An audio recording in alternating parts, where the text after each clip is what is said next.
You know I'm a hot boy, but I ain't never lose my cool. The speed's on fire, that's why I'm riding with my tool. Hey YouTube, the Touchdown Podcast, back in a video for you guys today. And today I want to go over the NFL. A lot of things going on, and I want to get into it. Number one, the Dolphins did beat the Browns last week on Sunday. Okay, 20-3. Huntley was playing, Tua was out. He has a hip injury. Supposedly it's worse than McDaniel's thought. I'm just disappointed, man. I feel like Tua is always freaking hurt every single year. It's the same old shit. I'm kind of getting tired of it. I love Tua. I think he's a great person. I think he's a good player. But if he's not going to be healthy, we're going to have to move on. Okay, and that just is what it is. But we're going to get into that in a whole nother video and going over the offseason and what needs to happen. But we're not there yet. We still have a chance to make the playoffs. So we want to get past there first, right? Okay, it was 23. You know, the offense, first half was not clicking. Like, it was not. We're getting things going, and then penalties would hold us back. But in the second half, some of those penalties went away, and Huntley started balling out, and we started scoring. We scored 2 touchdowns in the second half, and it's like the Dolphins' offense came alive. The O-line was not good in this game. It just wasn't. Okay, the O-line was not good in this game.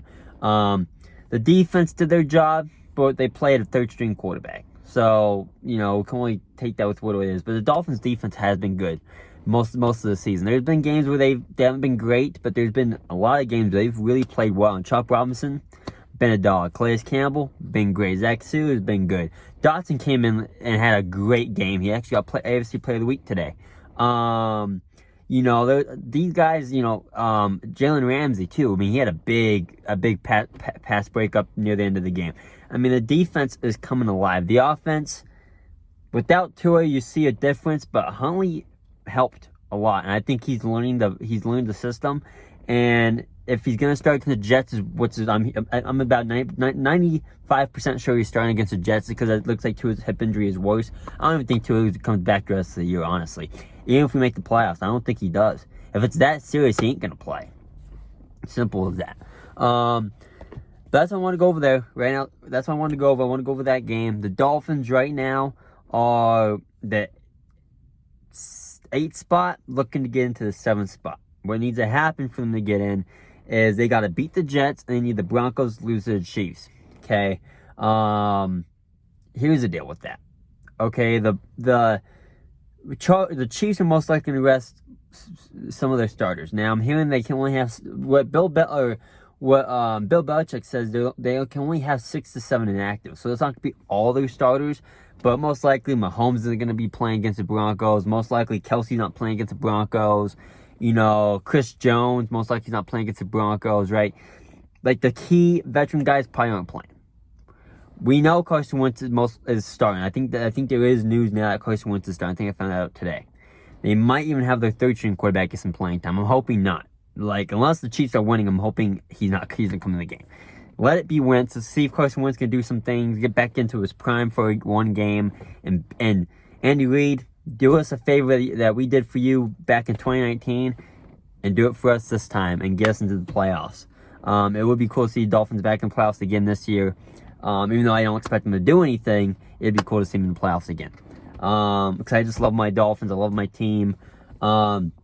Those days where I'm really pissed off about my team, because I give my heart and soul to this team since I was little. But, you know, that's part of being a fan, right? Your team's not always going to win. You know, Dolphins have not been a great football team for a lot of years. But it's time we get back on track.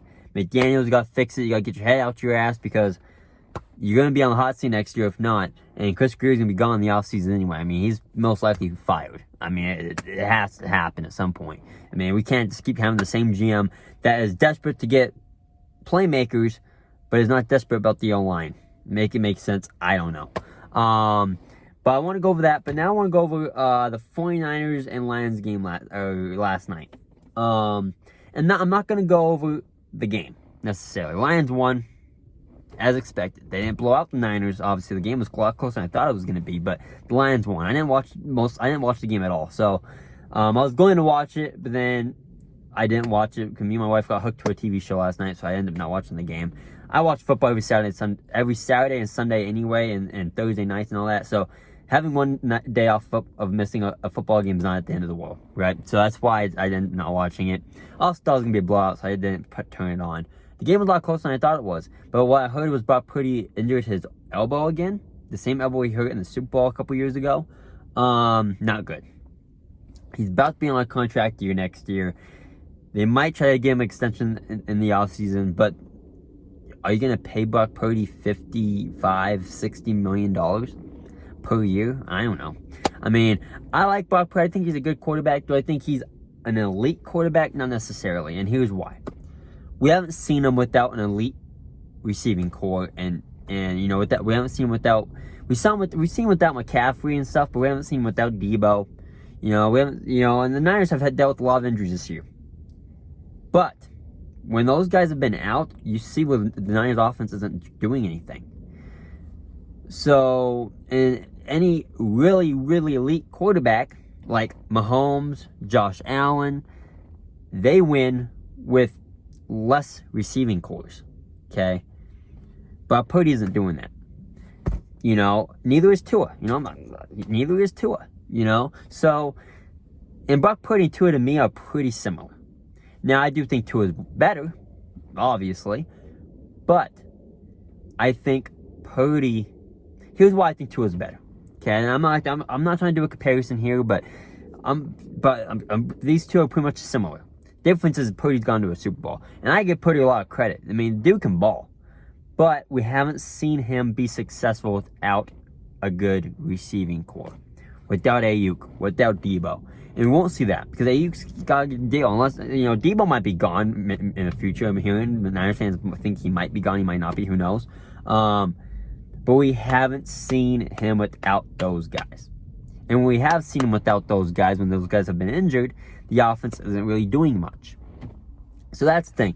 I don't know if I would pay him $55-60 million. I think he's a good quarterback. I would pay him more in the range of $35-40 million per year. You want it? Take it. Take it or leave it. If not, hit the market, someone else will pay you. 49ers can find another quarterback, right? They just can. Shanahan's not a bad head coach. Yeah, he's having a bad year, but he's not a bad head coach by any means, okay? And I don't like the Niners. I actually can't stand the Niners. My dad's a Seahawks fan. I was a Seahawks fan growing up, but then I had to pick my own team. My dad told me, you know, pick your own team, so I became a Dolphins fan. I still do root for the Seahawks. You know, when the Dolphins aren't doing well, I root for the Seahawks, but Seahawks don't make the playoffs either, so... You know, Dolphins might, but Seahawks, they're out. They're eliminated for sure. So, you know, so I mean, I can't stand the Niners, but I know Kyle Shanahan's a good head coach. I know that, you know, and I know Purdy's a solid quarterback. I just don't know if he is an elite quarterback. I just don't think he's there. He's not in the Mahomes. He's not in the Jalen Hurtses. He's not in the Lamar Jacksons. You know, he's not in that level. You know, I used to say Tua was with those guys, like last year, but I was like, Tua's right there with those guys. But I've came to reality that he's not. Tua is a top 15 quarterback, in my opinion. He also definitely, in my opinion, could be top 10 when he's healthy. But he's gone to me to a point where I came to reality where he's not going to be where those guys are. And neither is Brock Purdy. Neither is Brock Purdy. And with this elbow injury, that's why I would pay him even less money than I would before. Then, you know, $55 million per year, but okay, maybe, right? I know a lot of 49ers fans are like, hell no. But me, maybe. I think he's a good, solid quarterback. But with him injuring his elbow again, that's on his. By the way, it's a throwing elbow. I don't know. You would be taking a risk paying him. That's why I think you gotta wait one more year before you actually extend him. Because you know, before I say extend him now, get done early. But being that who knows what's gonna go on with that elbow, I would wait if I was the Niners. Don't pay him until next year. If he wants to hold out, he can hold out. Don't pay him, because you gotta see if he is gonna be able. How he is when he comes back from that injury, right? Is he going to still have to throw the ball the same? You know, because some players might not come back from injuries like that. So that's why you want to wait. You don't want to put your franchise back at all. You also would like to see Brock Purdy get paid, because I think he's deserving of it. But with that injury, it's concerning. It's definitely concerning. And trust me, I know when things are concerning, because I've seen Tua get hurt so many times. And when I say things were concerning, they're concerning. Okay? So I would wait for the 49ers to pay him. I just would if I was them. They may not. They may try to get done early. They may say, you know what, we're gonna take the gamble, and we're gonna say he's gonna be just back to normal, and they might pay him. But I don't even know if the Niners want to pay him that much money, honestly. They might be looking at the same price that everyone else is thinking, about $35-40 million per year. Because that's the level that I think he should get paid at. Now, if you have to pay him $55 million, I wouldn't mind that. But anywhere from $60-65 million per year, heck no. No. Like, if he wants $55 million, cool. Take the money. But let's talk to see if we can get it to 40 first. Say, hey, this, so we'll see. I'm just chattering on about this. I just think it's concerning after hearing that. I pray Brock Purdy gets back to 100%. I do think he's a good quarterback. I just don't think he's an elite quarterback. That's all I'm saying. So any Niners fans, if you watch my videos, I apologize. I do think Brock Purdy's a good quarterback. I just don't think he's an elite quarterback. You can tell me down below what you guys think of Brock Purdy. How much would you pay him? Let me know down in the comment section down below. Because there's a lot of teams I could see going after him if he was to hit the open market next year. The Raiders, the Giants, if they don't draft a quarterback, which I think they will, but if they don't, the Giants, the Titans, if they don't draft a quarterback, they might be in the market for Purdy, but I think they're going to end up drafting a quarterback as well. Who knows? Who knows? But, Brock Purdy, if he hits the market, someone will pay him the money. Someone will. I guarantee it. So there's that. Okay. I'm going to be making a video after week 18, going over the playoffs, who's in, who's out. I'm not going to say who's out. I'm just going to say who's in, right? And then we'll go over my predictions, who wins the Super Bowl, and that. I'll go over that all in one video. And then the off season, I'm going to be putting in a lot of work, doing a lot of off season videos. I might do some mock drafts. Who knows? It all just depends on how things go, how busy I get. But I'm going to be making as many videos as I possibly can. At least one video a week. But I'm going to try to make more videos a week as much as I possibly can. But we'll definitely be talking more here soon. I love you guys as always. We'll see how week 18 goes. Dolphins play Jets this week. Go Fins. Hopefully you get the win. Hopefully the Broncos lose. We get in the playoffs. It'll be nice. But I just don't see it happening. And we'll talk soon, all right? I love football. I really do. I like doing I love doing YouTube. I wanted to talk more about this video, but I want to do a really long video here and talk all the recap of the NFL. Cause I've been gone for a while, but we'll do that. We'll do that later this week for sure. I gotta get back into work. I only have so much time, so this was my lunch break. But I love you guys as always. Let me know down below your thoughts on the Dolphins. Let me know down below, would you pay Brock Purdy, would you not? How much would you pay him? Do you think he stays a Niner? Let me know all that down below in the comment section down below. Hit that like button if you like videos like this. Subscribe for more, and I'll see you guys later. Fins up. Go Fins. Peace and love, y'all. Go Utes as well. See you later.